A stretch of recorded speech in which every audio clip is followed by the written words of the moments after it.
kapisahan, lalo na sa kaligtasan.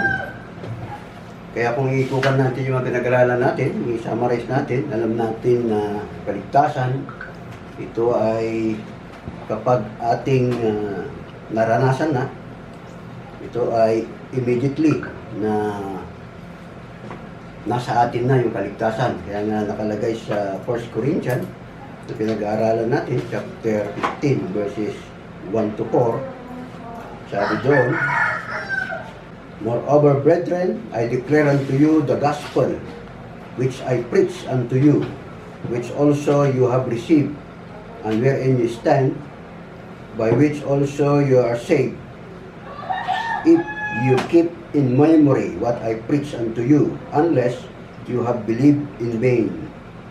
For I delivered unto you, first of all, that which I also received, how that Christ died for our sins according to the Scriptures, and that He was buried, and that He rose again the third day according to the Scriptures." Kaya itong Ebanghelyo ito, sabi nga, kapag ating itong pinaniwalaan, nanampalataya tayo rito sa Ebanghelyo ito, nandun na yung sasabi rito na kaligtasan. Kaya nga, yung tatlo na makikita rito, yung si Jesus, siya ay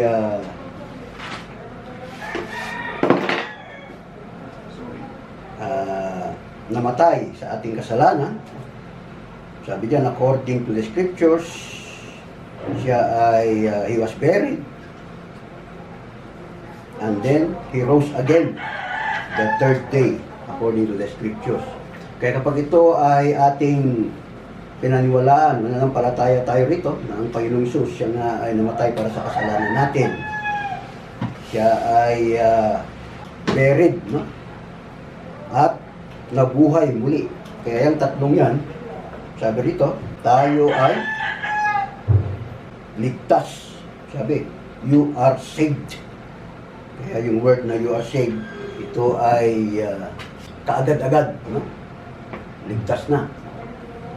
Ngayon, ang Ebanghelyo ito, alam natin na Ebanghelyo ni San Pablo, sabi dyan. Kasi nga, mayroon pang isang Ebanghelyo na maaring ito yung nagbibigay ng confusion, no, sa mga nagtuturo. Kasi nga, minsan, kapag ginagamit nila yung mga verses na ito na hindi nila alam, kagaya nga sa sulat, no? Kapag ikaw ay sinulatan ng love letter, sabi nga kung ikaw ay sinulatan ng yung girlfriend, no? Yan ay contextual na para sa inyo yan. Kasi mayroon kayong nakaraan, no? Kaya nga yung sulat niya, siguradong maintindihan mo at siguradong para sa iyo. Ngayon, kung ang sulat mo naman ay binasa ng iyong kapatid, ay sigurado, no? Hindi rin niya ito maintindihan yung maaaring context niyan. Kaya pwede siyang matuturon, ngunit personally, no, hindi niya pwedeng angkinin yun sa kanyang buhay, lalo yung pag-ibig. No? Alam naman yung pag-ibig na ito na binigay sa'yo, angkinin ng iba. No? Kasi hindi naman siya yung kanyang girlfriend o boyfriend. Kaya nga yung love letter ay para sa'yo lang yan. At dahil dito, mayroong mga problema, lalo na sa salita ng Diyos na tinatawag nating may Ebanghelyong pangalawa. No? Ito po yung naunang Ebanghelyo na alam nating sa panahon na yun, wala si San Pablo. Kasi ito yung sa verse Matthew chapter 4. Kaya kung pupunta tayo sa Matthew chapter 4, verse 23. Sabi dyan, "And Jesus went about all Galilee, teaching in their synagogues, and preaching the gospel of the kingdom, and healing all manner of sickness, and all manner of disease among the people." Kaya mayroon diyang gospel na sinasabi, ito yung gospel of the kingdom. Kaya kung titingnan nila, ito ay napagkakamalian nila na maaaring parehas doon sa Ebanghelyo, doon sa 1 Corinthians chapter 15 na binasa natin. No? Na akala nila yan yung gospel din na sinasabi ni San Pablo. Nakita natin si Jesus po rito ang nagtuturo, no? Kaya kung titingnan natin yung parang kung ikaw ay hindi naman siguro meron ka lang konting logic, sabi nga, no? O practical na pamamaraan ng explanation nito. Wala si San Pablo nung time na yan. At si Jesus, nakita natin, siya yung nagtuturo ng Gospel of the Kingdom, Ebanghelyo ng kaharian ng Diyos. Kung titignan ng Panginoon dito ay hindi pa siya namatay, hindi pa siya nagbayad ng ating kasalanan, hindi niya pala binigay ang kanyang buhay para sa kasalanan natin, at hindi pa siya nagkaroon ng resurrection, yung tinatawag on the third day. Kaya nga ang tinuturo niya dito ang Ebanghelyo ay iba doon sa Ebanghelyo sa 1 Corinthians, no, na binasa natin kanina. Dahil nga si Jesus dito namatay na siya ay nabuhay muli na ikatlong araw. Ito naman, si Jesus ang nagtuturo. Kaya paano masabi nating parehas ang Ebanghelyong yan? Kaya nga kung titignan natin yung kasunod dyan, no, nandito na ngayon yung Matthew chapter 24. Yan na yung pumapasok ng pinag-aralan nating last Sunday na verse 14. And this gospel of the kingdom, sabi ulit, no, shall be preached in all the world for a witness unto all nations, and then shall the end come. Kaya ito na yung pinapangaral nila na pag naipahayag na daw ang Ebanghelyong ito ng kaharian sa buong mundo, darating na daw ang katapusan. Makita mo yan, kaya makita mo yung gospel of the kingdom ito, darating na ang katapusan. Titingnan na sa Matthew ito, at yung Ebanghelyong ito ay yung Ebanghelyong tinutukoy ng Panginoong Hesus na Ebanghelyo ng kaharian. Kaya, yung pong sasabi naman sa Ebanghelyo doon ay Ebanghelyo ng San Pablo. Ito naman yung nangyari na sa ating Panginoong Hesus. Kaya nga si San Pablo, isa siyang example ng Ebanghelyo na tinatawag na nating Gospel of Grace. Kasi nasa Acts chapter 20, verse 24. Verse 20, no? Verse 24, sabi doon,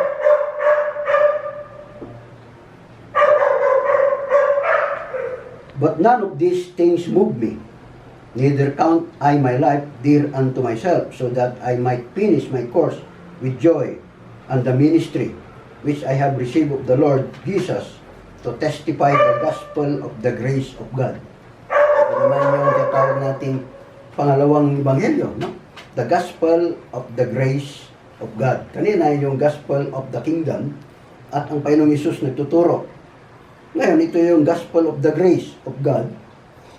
Ito naman tinuturo ni San Pablo.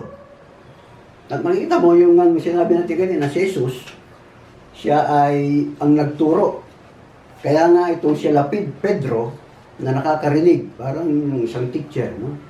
Kagaya ko ngayon, kung ako ngayon ay nagtuturo ng gospel of grace, maaaring pagdating ng panahon, kayo rin ay magtuturo din kayo. Kasi ito nga yung natutunan nyo. Hindi naman nyo narinig nung panahon ninyo yung gospel of the kingdom. Kasi wala pa si San Pablo nun. At hindi siya tinuruan nun, makita mo kasi yung nga si San Pablo ay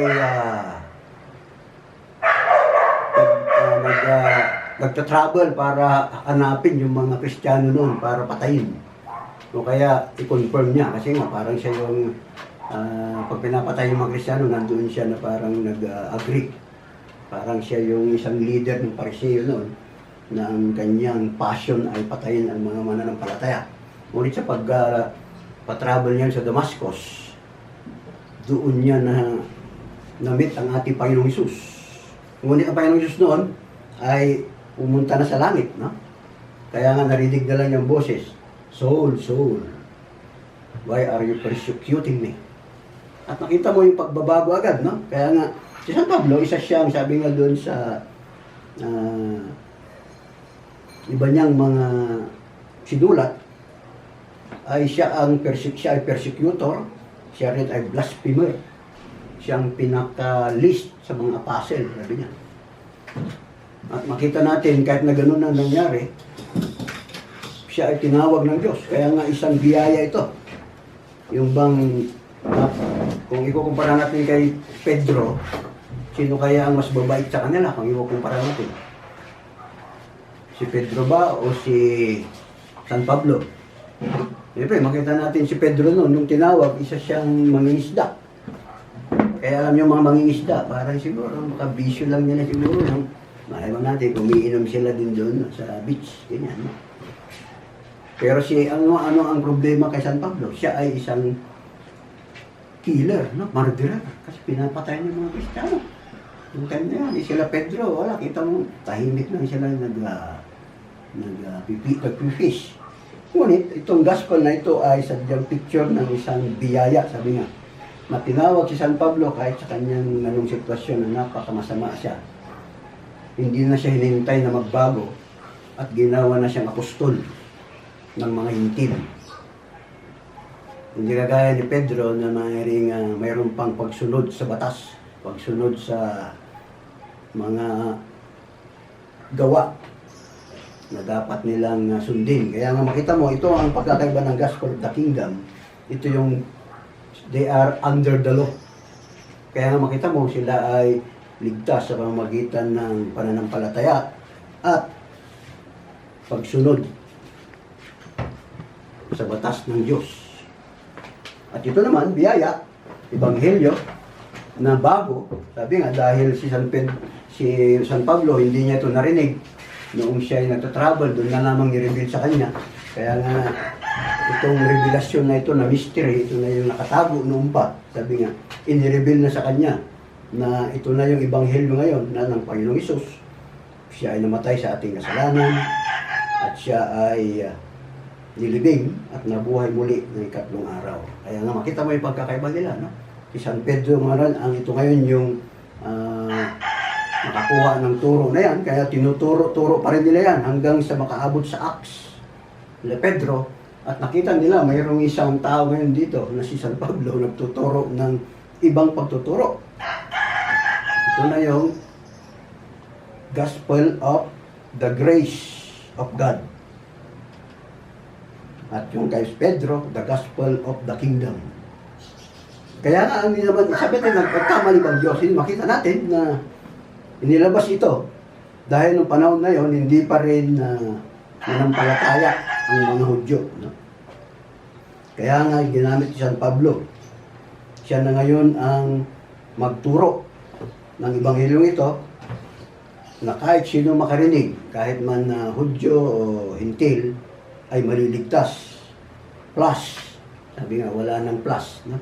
Hindi kagaya sa Gospel of the Kingdom, na dapat ikaw ay, sabi sa verse, yung binasa natin, no? And the end shall come. At yung binasa din natin noong Sunday na those who will endure to the end will be saved. The end shall come. Sabi yan, no? Gospel of Kingdom. The end shall come. And those who will endure to the end will be saved. Kaya nga related sila na mayroon na namang pangyayari dito na pagkatapos na may turo ang Gospel of the Grace of God, uli-uling babalik yung Gospel of the Kingdom sa mga maiiwan dito. Ngayon, pag-aaralan na lang sa susunod kasi malalim na. Kasi ito nagtatawag na pag tayo ay kunin ng Diyos, muling ibabalik yung pagtuturo ng Gospel of the Kingdom. Kaya nandun na yung endurance na naman till the end. Kaya tayo ngayon ay namumuhay sa grasya. Kaya sa verse, makikita mo yung diferensya niyan lalo kung basahin natin sa Acts chapter 18. Chapter 18. Nasa kon lang pala yun, no? Pinaba ko pa. Anak ko na lang, binaba na lang natin sa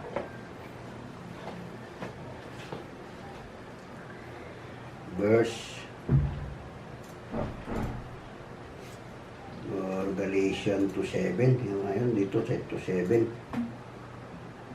Galatians 2:7, hindi yung Acts, no?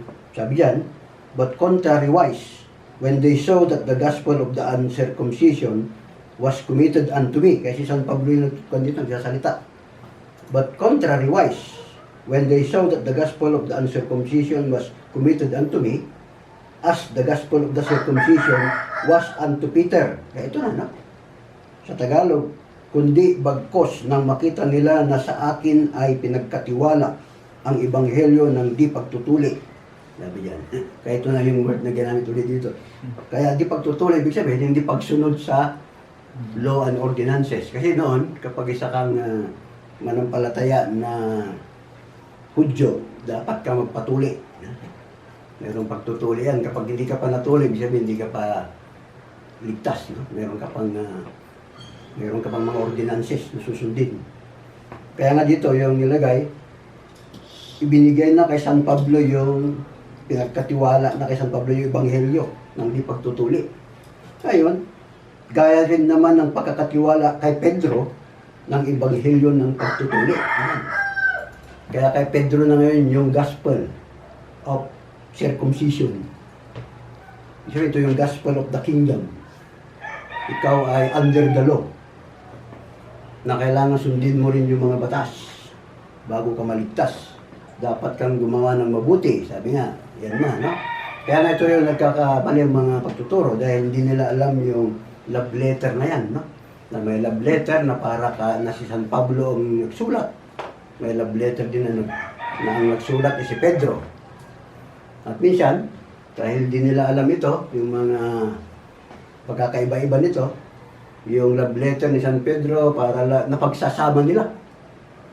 Kaya nagkakarambulan na. Kaya sabihin nila, hindi ka ligtas dahil hindi ka pa gumawa ng mabuti. Pero hindi na alam, mayroon pala yung gospel pala ng of the kingdom, yung kanilang tinuturo.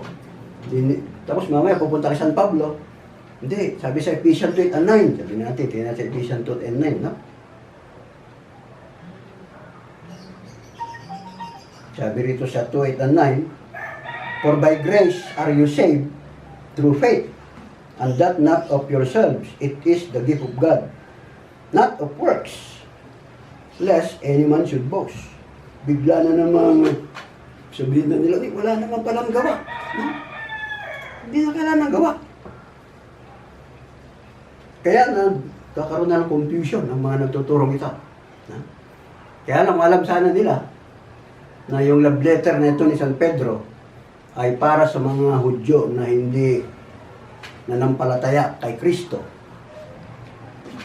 na siya yung tagapagligtas.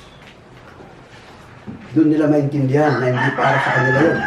Dahil ang para sa atin, ito na nga, yung the gospel of the grace of God. Dahil ang Panginoon Jesus, namatay siya, nilibing at nabuhay muli. Ito yung para sa atin, ng mga hintil. O yung mga maniniwala na siya nga ay namatay para sa ating kasalanan. Kaya nga ito ang problema ngayon yan. Itong Ephesians 2, makita natin na sinulat ito ni San Pablo na siya na yung apostol. At yung apostol ng mga pagtutuli, sabi dyan, ay si Pedro. Kaya nga hindi ito para sa atin. Kasi hindi naman na tayo kay Pedro. Kundi tayo na ngayon ay sa biyaya ng Diyos. Tayo ay kumbaga, yung love letter natin ay ito na. At ang love letter ng mga Hudyo ay yung kay Pedro. Kaya ito yung mystery na tinatawag. Kaya nga yung ebanghelyo ng pagtutuli at ebanghelyo ng di pagtutuli, dalawa po yan, makita natin. At hindi pwede pagsamahin ito. Kaya ito ay mayroon pong eksakto po lamang yan sa personal na binibigyan. At kung titingnan natin yung Gospel of the Kingdom, makikita natin yan sa Matthew, Mark, Luke, John. At sa isang parte ng Acts. Kaya yan yung mga turo pa rin. Kaya minsan nag-class pa, no? Dahil nagtuturo si Pedro, nagtuturo si San Pablo dyan. Kaya minsan si Pedro hindi niya nakukuha. Nagkaroon sila ng class. Kaya ikaw, kay San Pablo dahil tinuturuan niya yung mga hintil na nananampalataya na mag-circumcise kayo. Sabi niya, kaya nga, sabi ni San Pedro, ay San Pablo, hindi na kailangan na mag-circumcise sila. Sabi niya, kaya nga mayroon, nagkaroon na ng overlapping yung time na nag-meet sila ni Pedro. Kaya yung problema noon. Kaya buti na lang at sabi nga ni Pedro, naayos din nila na, o sige, dito na lang ako sa mga circumcision, sa'yo na lang yung mga uncircumcised. Kaya nagkaroon sila ng pag-uusap. At ano na lang gagawin? Ganito na lang, para hindi mag-away. Wag na lang sila masyado, o silang kumain na lang ng dugo. Mga ganun na. Ano, makita mo yung mga ordinance niya, hindi yan nakakaligtas. Kasi pwede palang ibahin. Dahil lamang sa relasyon, sabi, pwede bang wag muna kayong kumain. Para lamang magkaroon ng kapayapaan. Kaya nga yung mga pagkain ng mga bawal-bawal, ay hindi yan sa kaligtasan dahil alam mo pwedeng baguhin pagka yung sa context ay nag-aaway na. No? Kasi doon sa kanila, hindi talaga sila kakain ng dinuguan, mga dugo, yung mga Hudyo. Pero yung mga hintil, kumakain sila. Pero para walang away, wag na kumain. At saka wag kayo doon yung mga mahaba buhok, nandiyan na. Yung mga binabawal ng mga braided, mga pampaganda ng mukha, yan na. At yan na pumapasok yung mga hindi maintindihan ng pagtuturo na minsan kaya nag-overlap din, no? Si Pedro at saka nagkaharapan sila na bago naman si Kon na, no? Pinabayaan na ng Panginoon na si Pablo na yung pinakita roon sa mga sulat. Hanggang sa nawala na yung si Pedro, no? Sa picture. At muli, bumalik si Pedro sa First Peter, yun na, Second Peter, andun na yung sulat niya. Kasi, doon na naman yung time na binalik na naman ngayon. Maaring tayo ay sa panahon na yun, mawawala na ng mga gospel na naniwala sa biyaya ng Diyos. Maaring doon na yung pagpunta natin sa langit at itong sulat ngayon, after Philemon, mag-uumpisa na naman sila Pedro. Doon naman yung pagtuturo na naman nila, no? Kaya nga si Pedro, makita nila, sinasama na naman nila doon yung to your faith, add perseverance, mga ganyan, character. Nandun na naman yung sinasabi na sa iyong pananampalataya, dagdagan mo ng pag-ibig, ganyan yan, no? Meron na naman mga batas. Pupunta na naman doon yung dapat mayroon bang naliligtas ka ba ng iyong pananampalataya kung wala kang gawa? Sabi na naman ni Santiago. Kasi dito sa Tiago, panahon na naman din na kanya, budyo. Kasi tayo dito sa hanggang Philemon, maaaring wala na dyan, no? Nandun na tayo sa langit, sa time na yan. Kaya itong mga huling sulat, para na ulit sa mga Hudyo na maiwan dito, o kaya sa mga hintil na hindi nanampalataya sa ating Panginoon. Kaya malalaman na naman pag tumagal yan, no? Pero ito yung kaligtasan. Ng kaligtasan lamang ay, ang manampalataya tayo ng Panginoong Hesus ay namatay sa kasalanan natin tapos ng 3 araw. Yan ang Ebanghelyo. At kaya, ano po ang role ngayon ng good works? Sabihin naman natin, ano ba naman? Hindi naman tayo maliligtas ng pagiging mabuti. Yun na plus na nga natin, sure na.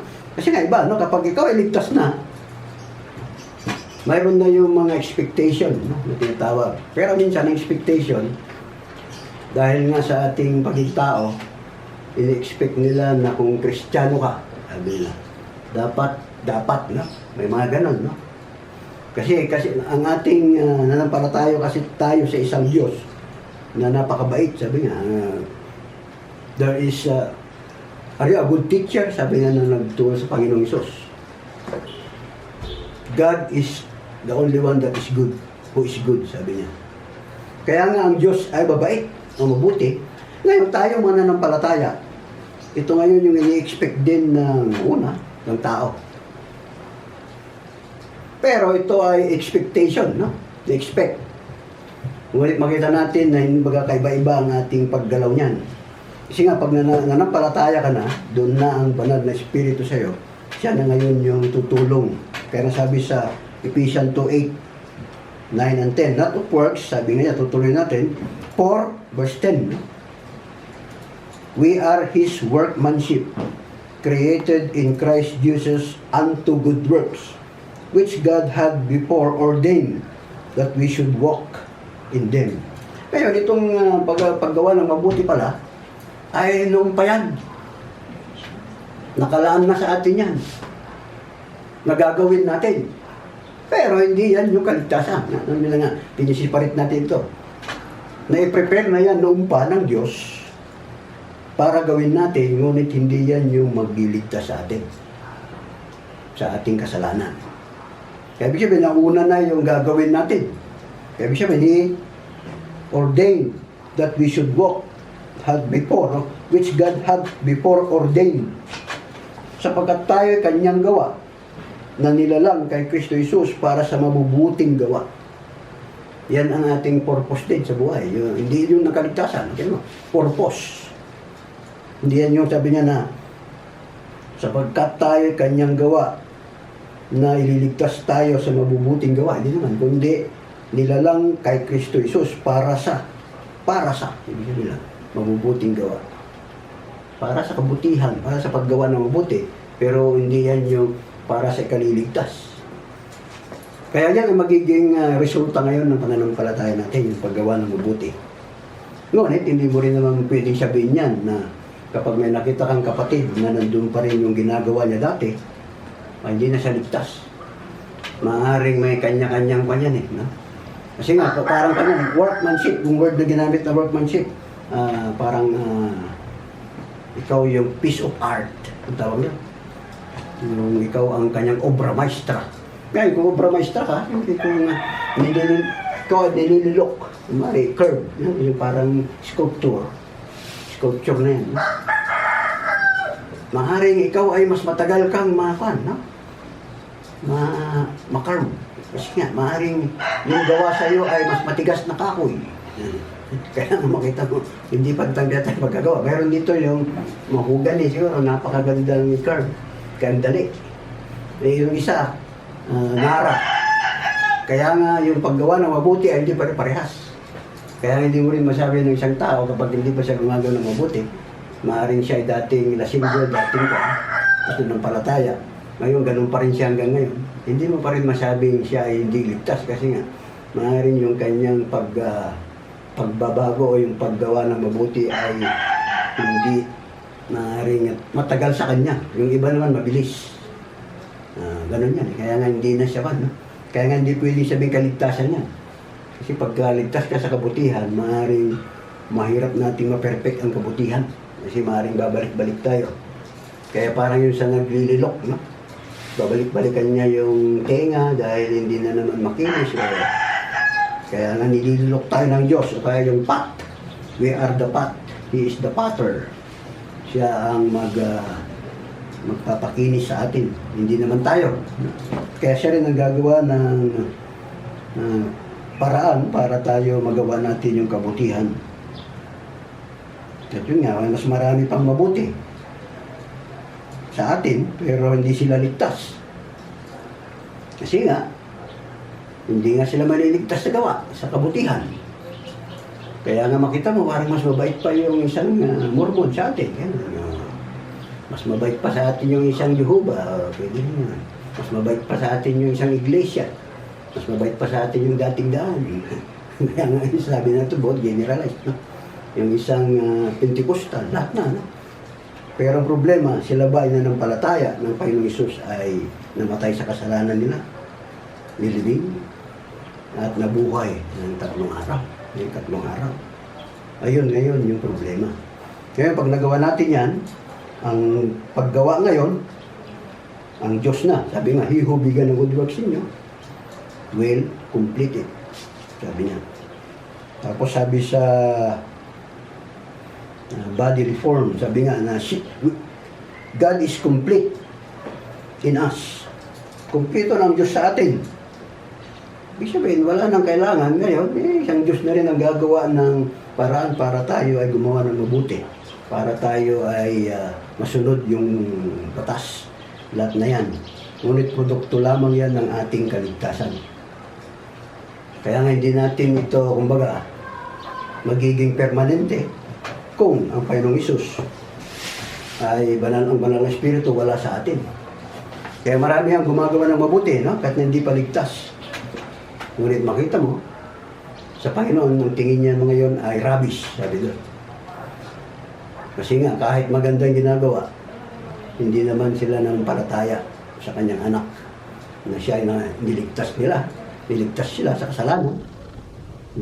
Siya ay nilibing at nabuhay na muli ng 3 araw.